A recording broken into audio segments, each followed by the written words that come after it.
Localiza al norte, extramuro, próximo a la línea de muralla que cierra por este extremo la ciudad tras la ampliación del siglo II después de Cristo. La mayor parte de los investigadores suelen adscribir al emperador Adriano el inicio de la edificación, que pudo ser continuada en tiempos de sus sucesores, y esta parece ser la opción más probable, habida cuenta de la relación que guarda el anfiteatro con esta zona de la ciudad.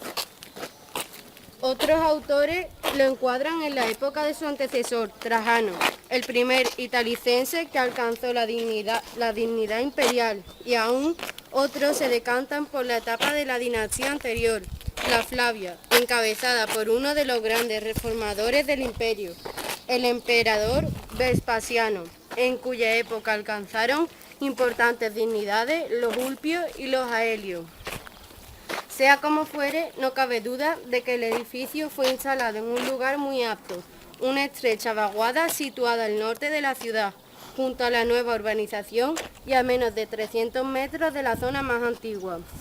Por esta depresión discurría un arroyo que fue canalizado para poder construir el anfiteatro y que aún hoy sigue trayendo agua abundante en algunas estaciones. Tiene planta ovalada y sus partes principales son la arena, superficie donde se desarrollaban los espectáculos, y el graderío. Para su edificación, los ingenieros tuvieron que excavar en la base de la vaguada la superficie requerida para la disposición de la arena, explanar los terrenos e instalar las conducciones subterráneas para la evacuación de las aguas residuales y pluviales.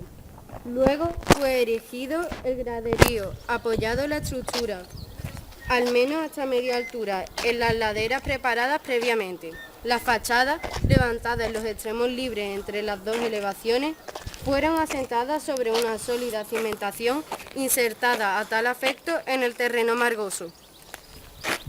El material empleado en su construcción fue el opus caementicium, creado con similares opus quadrantum en la fachada y en la zona más noble del interior y con ladrillo. En la galería inferior fue revestida, luego con estuco pintado, y en otros puntos secundarios el graderío estuvo aplacado con lastras de piedra caliza, y el muro del podio no estuvo con mármol sobre la cornisa marmórea que lo coronaba. Hubo en su día una baranada de hierro. La arena, cuyo eje mayor presentaba una dirección este-oeste, tiene dos accesos principales, en su día oboveado a levante. La puerta triunfal, por donde ingresaba el cortejo de los combatientes, y a poniente la libitinense, destino de los caídos en el encuentro. A lo largo de su eje mayor se dispone la fosa bestiaria, sótano cubierto con tarimas destinado al albergar distintos servicios de los juegos, y sobre todo las jaulas de los animales, que eran elevadas hasta la arena en el momento preciso. Al parecer, estas estuvieron colocadas preferentemente en los lugares donde el suelo del ladrillo ha sufrido mayor desgaste. De hecho, fueron hallados aquí respecto de barras de hierro en las excavaciones de los años 20 del siglo pasado. El podio delimitaba la arena y daba inicio al graderío, que estaba distribuido en tres alturas: Maenianum y Mosaico de Neptuno. Encuadramos este edificio en la categoría de los semipúblicos, ya que, a pesar de no haber sido excavado en su totalidad, lo observado hasta el momento hace pensar en una construcción única que ocupa toda una manzana de unos 6.000 metros cuadrados. Lo poco que se ha documentado del edificio apenas dice nada de su distribución espacial.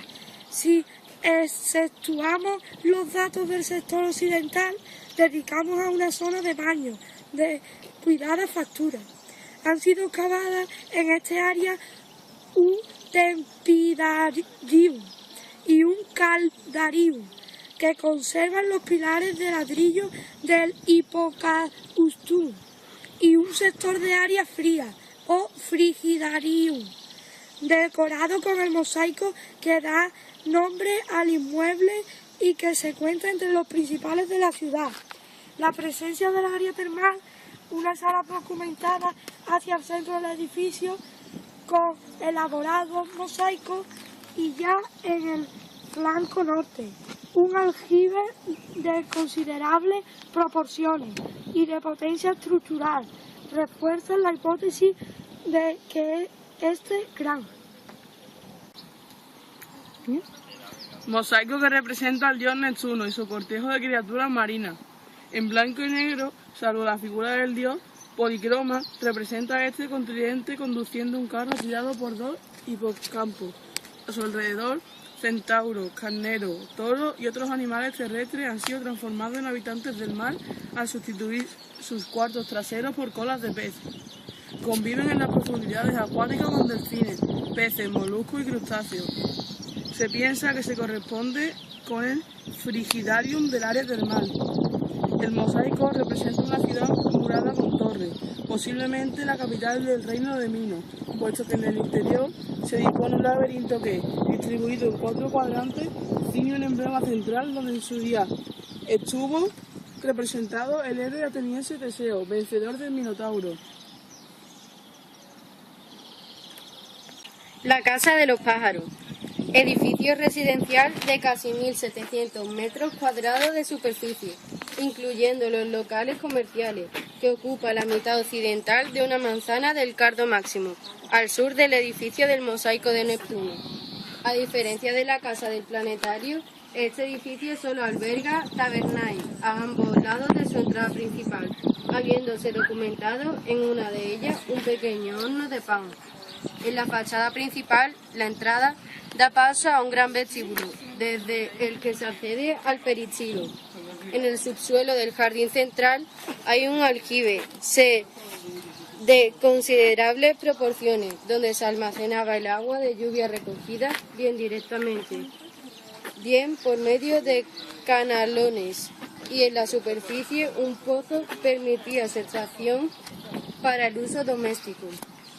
Normalmente este agua era usada para los menesteres de la limpieza y la cocina, mientras que para el consumo se prefería el agua potable que llegaba desde las grandes cisternas a través de tuberías de plomo a los principales edificios y a las fuentes ubicadas en algunos encuentros de calle. Alrededor del peristilo, una serie de salas y distribuidores facilitaban las tareas diarias del señor de la casa. Destaca entre ellas la pavimentada con el mosaico, que da nombre al inmueble. Tras el patio porticado con columnas, en el eje del edificio se encuentra el triclinium, un gran salón para recibir y comer, y a ambos lados se abren sendos patios menores que dan acceso a las habitaciones privadas, esencialmente dormitorios.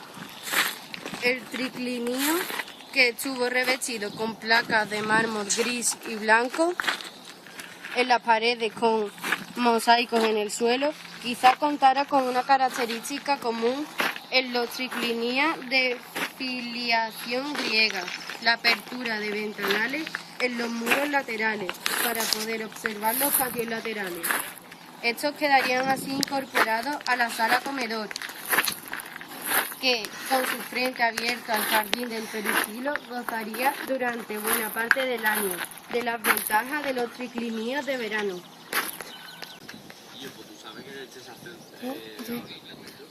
El mosaico del planetario está formado por dioses y astros. Júpiter era el dios principal del panteón romano, asociado al cielo, a la luz y al trueno. Venus, diosa de la naturaleza, la belleza y el amor.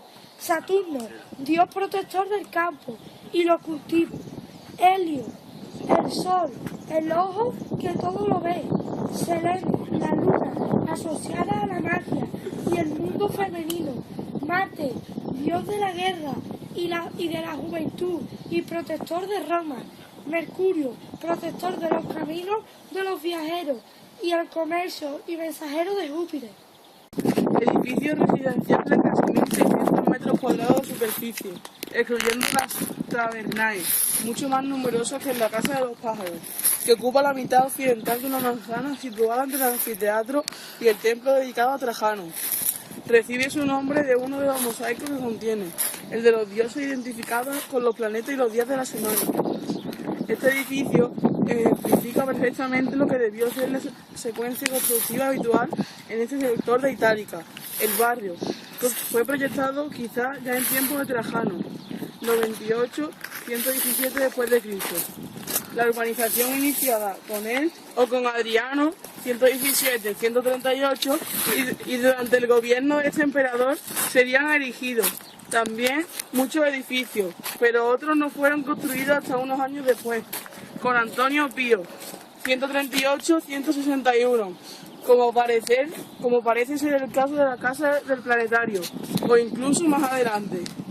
Como sucede con otras casas de la ampliación urbana promovida por los emperadores italicenses, el solar del planetario está circundado casi en su totalidad por tabernae, establecimientos comerciales y de servicio abiertos a las aceras fortificadas.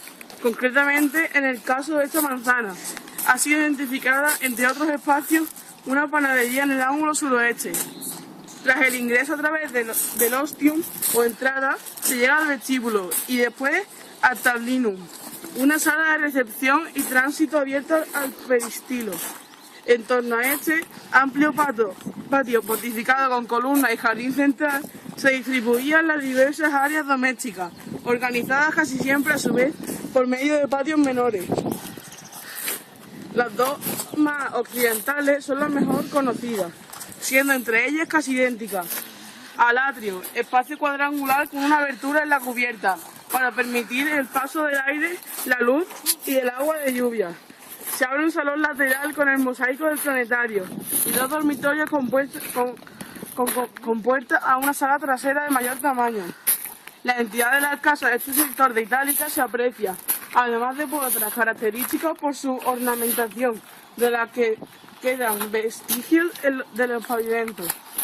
De este modo, los mosaicos son dispuestos también en las áreas privadas, en la cubícula dormitorio, donde se yuxtapone una composición figurativa muy elaborada a otra más sencilla, generalmente geométrica o vegetal, que se corresponde con el lugar de ubicación del lecho.